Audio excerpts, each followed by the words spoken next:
Welcome to the Real Integrative Medicine podcast. I'm Dr. Jordan Robertson, and I'm here to bring you the tools, insights, and strategies to take your health to the next level while using evidence-based integrative medicine. What's real? This is what we want to explore together. Research is ever-changing and not easy to interpret. We're bringing you the best that integrative medicine has to offer while sticking to the facts. Our mission is to elevate the practice of integrative medicine for clinicians and patients alike. Preventative solutions, nutrition, exercise, and sometimes supplements have a seat at the table in medicine, but only if we uncover real science-backed solutions. It's time to uncover what works and challenge what doesn't. Let's unlock your full health potential with an integrated approach. Ready to learn what's real? Let's dive in. Welcome to a great solo episode. I'm going to call it great before we've even started because I really love this topic and this discussion around cortisol. But welcome to another great episode of the Real Integrative Medicine podcast. I am your host, Dr. Jordan Robertson, and today we get to spend the day together talking about the 10 things you need to worry about before you test your cortisol. And maybe, just maybe, I will convince you to never test your cortisol by listening to this.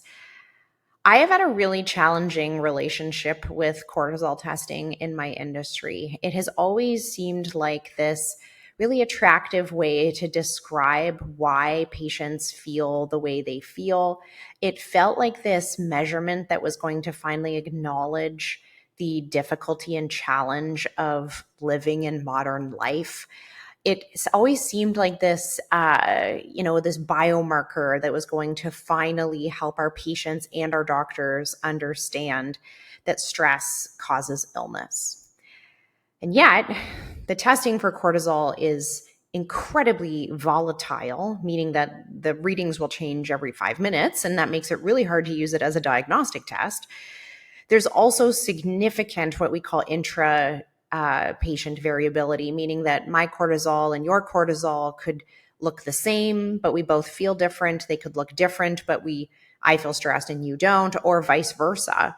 And it makes it impossible to use it as a screening test. You can't use cortisol to screen for stress because some people who are stressed have high cortisol and some people who are stressed have low cortisol.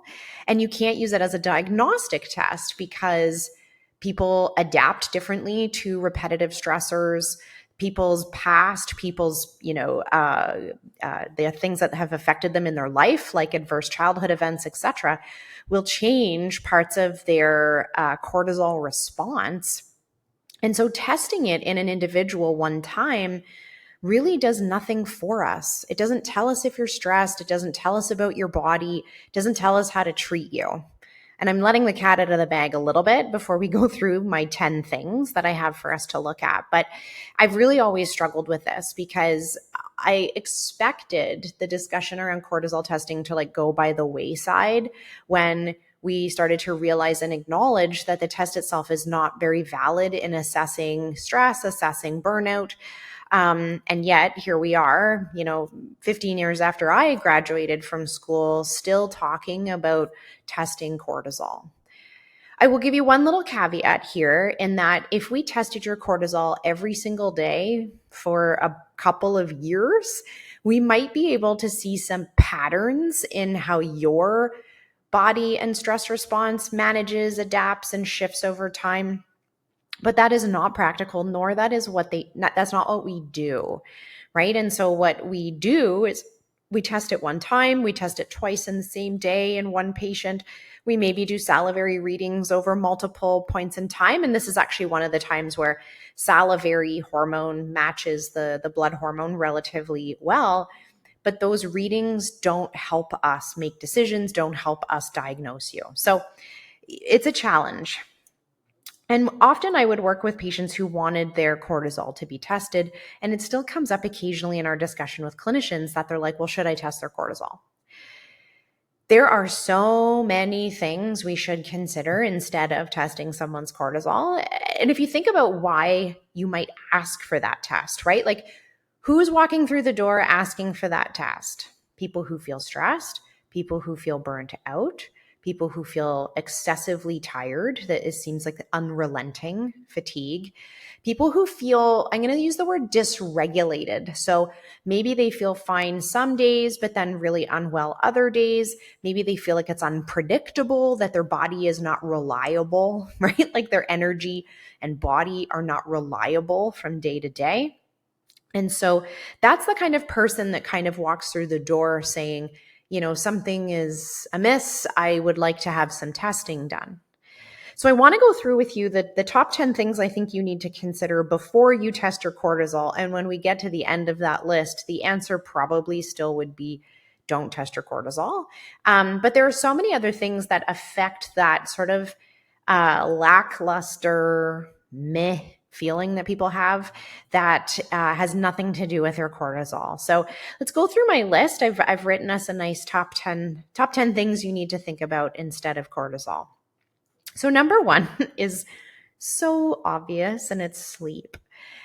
And when I was training our clinicians at Confident Clinician on burnout, we did a revisit of this topic that we had done in previous years and wanted our clinicians to be more up to date on where the literature is for how to assess burnout, how to support burnout.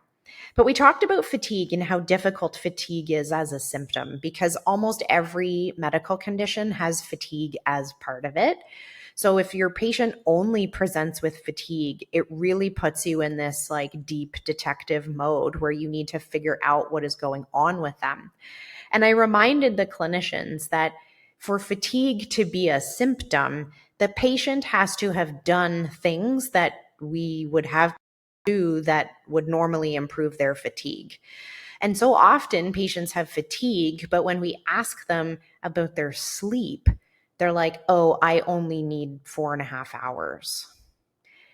You can't have fatigue and not sleep enough and have that not be the reason. It has to be the reason, right? So if you have fatigue but have not done the thing that solves fatigue, which is sleep, then that is the thing to do, right? That is the thing to try.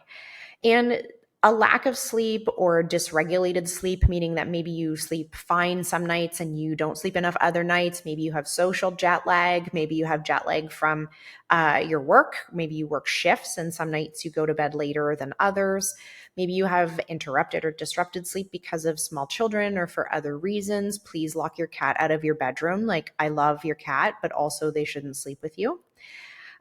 This is where to start when we're thinking about why people are fatigued. And often a lot of the other symptoms that come along with a lack of sleep, like dysregulated appetite, dysregulated mood, inconsistent energy through the day, it really all comes back down to sleep. And we've talked about sleep on lots of episodes of the podcast, but that's really where you need to look first. You're not allowed to test your cortisol if you're not sleeping enough. Number 2 is food. Okay. And what I want you to think about with food is not just the amount, because certainly if you are under fueling for your body's needs, you will be tired, right? You will be less resilient. You will be more susceptible to stress. Being in a calorie deficit is a stressor to your body. And if we have that and we can't find a parking spot at Costco, that's going to make you feel a more amplified stress response than if you were just looking for a parking spot. So the amount of food is important. You need to get to a spot where your fueling is appropriate and matching your needs. Now, if you are in an intentional caloric deficit, you might have fatigue as a side effect of that. Just like we have side effects for medications, there is a side effect to caloric restriction and dieting, and one of those side effects is fatigue. But if you've thought about the amount, and the amount is matching what your current needs are or what your current goals are, and you're still struggling with fatigue, the other piece I would beg you to look at is the timing. So again, I've always used this phrase when talking with patients where they say, well, I get my second wind after dinner. And I'm like, sweetheart, that is your first wind, right? That's your first wind. you didn't eat enough all day, and then you finally sat down and had a full meal with your family. It's not your second wind, it's your first wind. So if your food is really backloaded in your day, or if you have these really long fasting gaps and you're tired, it's a really great place to consider. Again, I think especially women will feel like they don't need the basic human needs, right? Like, it's so common that we talk about how we don't need sleep and we don't need meals and we don't need to sit down. None of that is true. You need all of those things. And so if you have fatigue, but you are have convinced yourself that there are some basic human needs that you don't need, you're wrong. And you need to do those things in order to try and fix your fatigue. So food, I want you to think about timing, and I want you to think about the amount. If both of those things are well and you still have fatigue, then you get to move on to number 3. So if you're sleeping, if you have all the food, and the food is evenly distributed throughout the day, we're going to move on to number 3. And actually, I should say that these are in no particular order. These were me just jotting down my top 10 right before I hit record here. Number 3 is I would look at some of the, I'm going to say, crutches or self-medicating practices that you have in your life that are probably having a negative impact on your mood, on your sleep, and on your energy levels. I'm a big coffee drinker. I have looked in a very biased way for all the positive literature there is on coffee, but absolutely having coffee in the absence of food, having coffee in the absence of sleep, sometimes looking at some of these vices can help us understand if you are using coffee to get by on fumes in other parts of your life. It's not the coffee's fault. It's never coffee's fault. It's never coffee's fault. It's not the coffee's fault. It's that you're using coffee to mask missing elements of the rest of your day. So if you don't have any love, if you don't have any food, and you don't have any sleep, but you've had 5 cups of coffee, you probably have work product that you can show for at the end of the day, but you may feel dead inside. And that's really important to acknowledge. It's not the coffee's fault, but it's that coffee is quite capable of masking other deficits in your day. But the other one, the other crutch, or I'll use the word self-medicating tools that we have, is alcohol. And I forget to talk about alcohol as often as we should because I don't drink. And so I always forget that this is still part of the conversation. I'm one of those terrible dinner hosts who, because I don't drink anything but water, I never think about getting any drinks for any of the people who've come over. And when they get there, I'm like, oh, do you want water? Because that's all we have. But alcohol does very similar things to coffee. So it may not be the culprit itself, but it is masking other things, right? Because it has the ability to act as sort of a depressant or decrease your anxiety. Many people are using alcohol to self-medicate for lack of fulfillment, for lack of connection, for lack of purpose, and maybe even parts of their mental health. Important to reflect on and consider. Alcohol does nothing good for your sleep. You cannot convince me otherwise. It does nothing good for your sleep. It does nothing good for your mood the next day. And when those things are being used in this way to kind of prop you up, right? Certainly I've seen women have coffee in the morning and a glass of wine when they get home from work because they're trying to prop themselves up during the day, and then they're trying to bring themselves down at the end of the day. Looking at those crutches are very important before you run a cortisol test. Okay. Number 4 is to consider the amount of or lack of movement that you've had during the day. I really have loved the discussion around midday exercise snacks, trying to encourage people to walk on their treadmill or walk during meetings. I've adopted this in lots of areas of my life where I walk with our clinic manager when we have meetings as much as we can and as many months as we can based on where we live. But quite often when people are stressed and they're tired, and we look at the amount of time that they have movement, and by that I mean just moving around, right, versus being glued to your desk. Intentional exercise, which is different than just moving, but intentional exercise. And then I threw in, as part of this, time outside. which I know you can exercise and not go outside.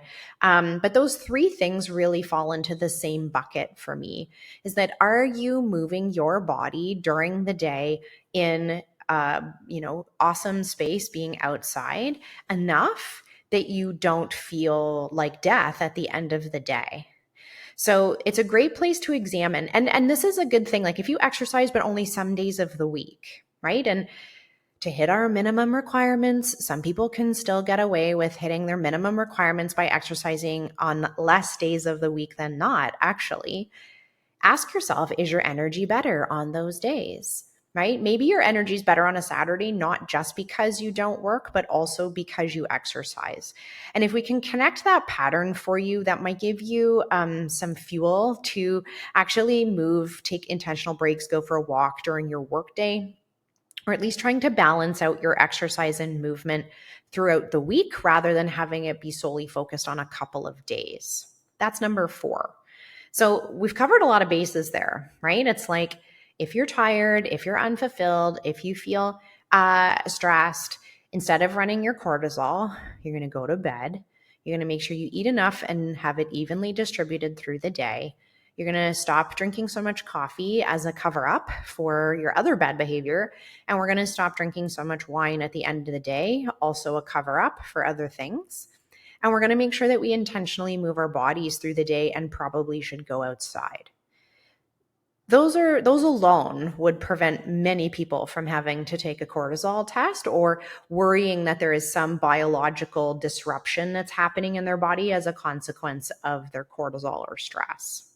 Number 5 is about meaning making. So interestingly, when we look at the research on boredom and we look at the research on fatigue and boredom and burnout, fatigue and boredom, people can have symptoms that mimic burnout, that feel like stress and fatigue because they're bored. We need meaning making as part of our day. And sometimes we have jobs to do or things to do that are monotonous or do feel like pretty low priority items, but they kind of have to get done. I had an awesome conversation with my psychologist once about these kinds of tasks because I find them hard. Even when you have to talk about them in a partnership, sometimes it's hard. Like, who is for the umpteenth time going to unload the dishwasher? Turns out in our household, it's 97% of the time Sean. But the discussion around these like monotonous tasks, he had a great insight for me that I want to share about meaning making. But the overall piece around meaning making is that the acts that you do during the day, the contributions that you're making in your work, you need to feel capable, connected, and that they have meaning. And what I mean by capable and connected, we can get bored when we're overwhelmed. So usually we imagine being bored as it being monotonous, right? Like being on an assembly line would be boring. But boredom can also get triggered in our minds when we're overwhelmed. So thinking about social media, even and the scrolling, right? If we're overwhelmed by the amount of information, our brain will shut down in the same way that it shuts down when we're bored. And I'm sure you've had that experience actually, like when you're at work and all of a sudden the meeting takes a left turn and you're like, I have no idea what they're saying. You have this shift in terms of your connection and your attention and your fatigue to the discussion because you cannot connect with what's going on. So meaning making is super important. And you may or may not be able to find that in your work. I always hope that people have purpose and feel meaning making in their work. You may need to create it for yourself outside of your work. And you may need to create it in some of the tasks that you need to do daily so that you can feel more energized by them. So a great example, and this is where my psychologist comes in, is that he talked about sometimes our daily patterns and tasks that we do by ourselves or do with our partner or do with our family really are about executing on our values, right? Like we have so much GD Tupperware that comes back at the end of the day because we have a value of healthy home cooked meals. So while you're loading the dishwasher for the millionth time, or you're unloading it for the millionth time with all the wet lids because nothing gets dry in there, connecting it to the fact that we made healthy meals, that we didn't have to buy Uber Eats, that we are taking care of our bodies, creates meaning in the tasks that we're doing that otherwise feel a bit meaningless. So meaning making and purpose actually helps maintain our energy levels and helps prevent us from feeling fatigued. It helps prevent us from feeling like we're purposeless, essentially. And that helps us it helps if we don't have that. Let me say it in a different way. If we don't have that, the way that our brain shows up is with fatigue and disconnection and apathy, and maybe feeling like there's something wrong inside, right? And so again, the people that walk through the door that want cortisol testing feels like there's something wrong going on inside. They're like, I want to be alive and excited, but I feel half dead inside. There must be a chemical imbalance or a hormone imbalance. Let's test it. But if you don't feel a connection or meaning making anywhere in your life, or can't check any of those other things we've talked about so far, you can see why you may feel that way. I don't know if this is you or not, but if you're a naturopathic doctor or an integrative practitioner who prides yourself on being evidence-based, but don't have time to stay up to date with the research yourself, I have a solution for you. I'd love to invite you to explore and join the Confident Clinician, the only integrative medicine clinical decision-making tool that helps get research from PubMed into your practice with ease. We have built out exactly what you need to be the most efficient in your work, to be the best in your community, and to save you those precious hours that you're spending right now doing the research yourself. Joining with our premium membership gives you access to unlimited AI searches, gives you access to all of our previous database content, as well as our upcoming year of live delivered modules. You can check out more in the link in the show notes. I would love to see you inside of our community. We're making a huge difference in the way that practitioners practice integrative care and raising the bar for evidence-based integrative medicine. I hope you'll join us. Number 6 is similar to meaning making, but it's actually personal development. And I rate personal development so high as a priority. I actually had to do this exercise in one of my personal development sessions. And it was about, it was called the passion test. And it was about rating and ranking the things you're passionate about against each other. And it literally made me pit my family and relationship up against my personal development. Like, if you could only have one, which one would you pick? I'm not even going to tell you which answer I chose. But when people feel disconnected or tired, one of the solutions is actually to feel connected to growing yourself as a person. And usually that's the last thing we feel like we're able to do, right? When we're exhausted and burned out and we hate life and we hate our jobs. And if someone said, hey, do you want to take this additional training? Like, our natural tendency is to feel like, what, are you crazy? Like, I'm not doing that. But actually, if we have strategic personal development and skill building, whatever that means, like if you're in a trade and you learn something a little bit different or a little bit new that you can add to your arsenal, if you work in healthcare and we teach you something, or you take a course that lets you expand your knowledge or your capability, these things actually decrease your fatigue and decrease your feelings of stress and burnout.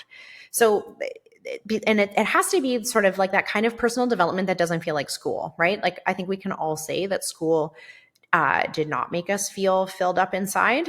But when we invest in ourselves as people, we grow skills, whether that's communication skills or just personal skills. It actually decreases our level of fatigue and our levels of stress. So if you haven't done anything for yourself in a while, or if you've been in a position where it's not mandatory for you to grow, so you just haven't, and you feel exhausted, it's a really interesting place to look, because the moment we sign up for something, and we say this about people when they join the Confident Clinician, like the moment they join, they're a different person, because you've basically committed to yourself and committed to growth. And that's such a cool thing.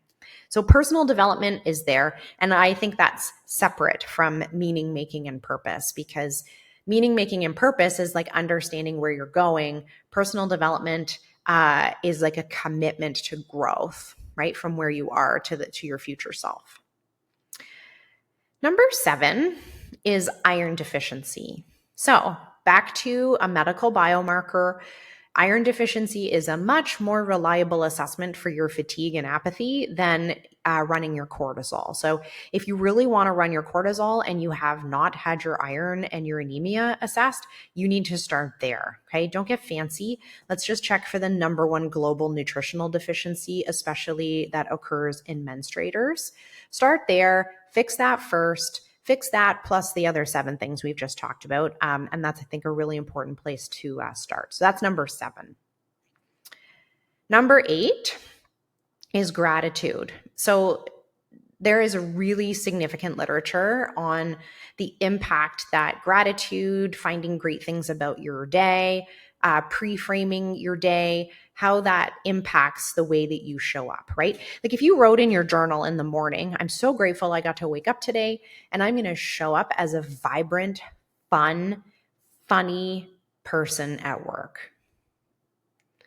It would be hard not to, right? Like it makes me smile just even saying that. So this idea of what gratitude does, I mean, it literally changes the chemistry in our brain, which I find so fascinating. It makes people feel more resilient, more capable. It helps them reframe the challenges and problems that they're having. Everything about gratitude makes me so happy, but also just that practice of creating intention around the things that are going on in your life that you feel really good about, again, can sometimes reframe some of the hardship that you're having or some of the fatigue that you're having. I saw this great meme and I should have screenshot it, but it said something to the effect of like, how privileged am I to fall in bed every night with sheer exhaustion for pursuing my dreams? It was something like that. I think it was slightly more eloquent than that. But this idea that we can actually have gratitude for parts of our fatigue, because if we're fatigued because we are pursuing a life we love, or because we stayed up late to watch our kids play hockey, or we're exhausted because we are working on a new project that we can't wait to release into the world, those sound like amazing things. And you may be able to find gratitude in the things that you're currently experiencing that really shifts that perspective on fatigue. But also just the act of gratitude decreases your fatigue as well. So a great practice and an important one. That's number 8. Number 9 is that something I want you to just think about with your fatigue before you test your cortisol. Remember, this is our top 10 things you're going to do instead of testing your cortisol. Number 9 is thinking about the pattern of your fatigue. Okay, so a couple thoughts. One is it every day? If it's every day, then it's probably something that's happening every day, or it's something like iron deficiency. There's something going on that we need to look at and assess. And this does link up with number 10 if it is happening every single day. But probably more commonly, it's not every day. And there is something about the days it is versus the days it isn't that we really need to examine. So for some people who ovulate, your cycle may shift the way that you feel from week to week. So maybe it's not every day, but maybe there is 1 week a month where you are definitely different and definitely more debilitated by your lack of energy and fatigue. That's different than it being about your cortisol, right? That is different. That is about your ovulatory hormones. And we need to consider that. If it's 1 day a week, I'm not going to say it doesn't matter, but I'm going to say that you don't need to like relentlessly pursue some sort of internal pathology if 1 day a week you're a little bit tired. And sometimes when we get down the path of like health hacking and looking at all the things, people can get really, really distraught and get really, really anxious that something's wrong in their body because today they feel 89% good and usually they feel 110% good. I have absolutely been guilty of this. Like, I'm saying this from a place of love because I am this person. If I don't feel 100%, I'm like, WTF, this is so unfair. I've got that sort of like man cold experience to like fractional decreases in my energy and my ability to output. And I think that's just so funny to more pragmatically examine that I am not going to be super energetic every single day. And actually, I have a new fitness tracker, which I'll talk about on another podcast maybe, but it actually makes me log every day if I felt energized throughout the day. And I've like had to click yes 20 out of 21 days in a row. And so if your fatigue is only happening really infrequently, you maybe don't need to pursue it with that like significant vigor and want to get tested for it. If it's happening enough that it's showing up and influencing the way you feel day to day, or it's influencing your ability to perform or feel good about your relationships or work, like totally, let's pursue this. I'm not downplaying it.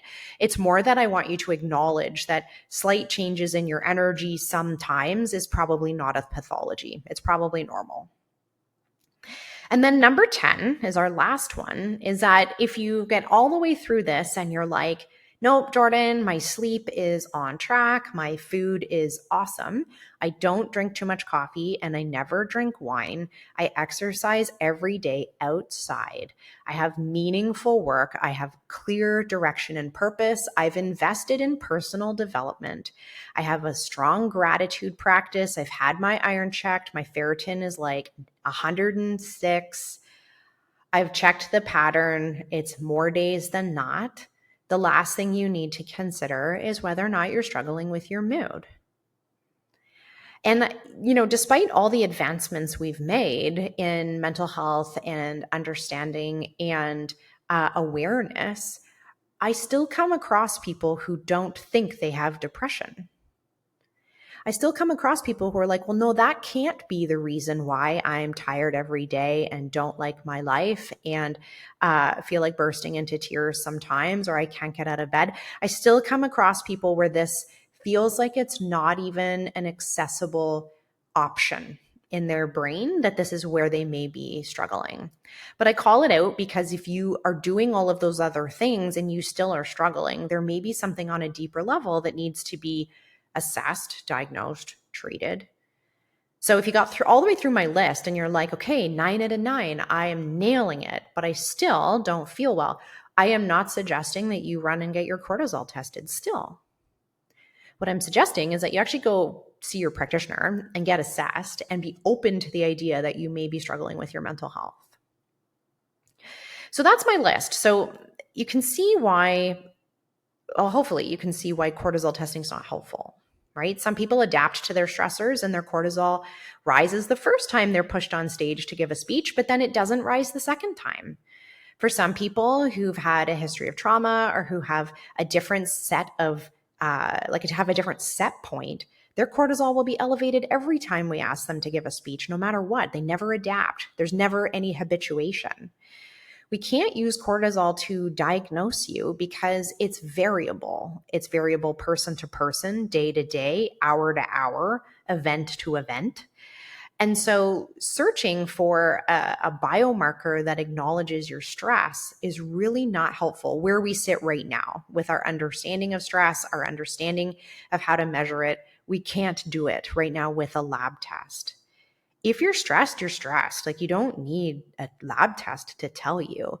Where we often look for these biomarkers is when we feel like our symptoms are unexplainable. The problem is that we've normalized so many of these top 10s that I just said: lack of sleep, lack of fueling, fueling all over the place, like really irregular eating patterns, coffee, wine, indoor days with no exercise, repetitive work, boredom, no personal development, no gratitude journal. We haven't checked your iron, right? Like those things, these are all very normalized things where we do the opposite of what would be needed to truly understand your fatigue. So if you feel like you're itching to have your stress and your cortisol and all of this tested because it feels like there's this problem that's going inside your body that's changing the way you feel, start with my list here. And if you've made it all the way through the list and still don't feel well, then go see your doctor because something more needs to be looked at. But if there's one of them, even just one of them, that you're not nailing right now, you need to start there, because you can't, that one thing, all of the things that I just said, all of those 10 things could make you feel the way that you're feeling independently. It's not like they all have to be there. One of them has to be there for you to feel the way you feel. So, top 10 things to do before you test your cortisol. I'll see you next week. That's it for today's episode of the Real Integrative Medicine podcast. I hope you're feeling inspired, informed, and ready to make changes that truly support your health. If you found value in today's discussion, don't forget to hit subscribe, share this episode with someone who needs it, and leave a review. It helps us reach even more listeners just like you. Your health journey is personal and it's powerful. Let's keep building on the knowledge to give you the confidence you need to thrive. It's important to remember that the Real Integrative Medicine podcast is for educational purposes only. Be sure to talk to your doctor before making any personal health changes. This podcast isn't intended to diagnose you, and no doctor-patient relationship was formed by listening. We'll see you next week.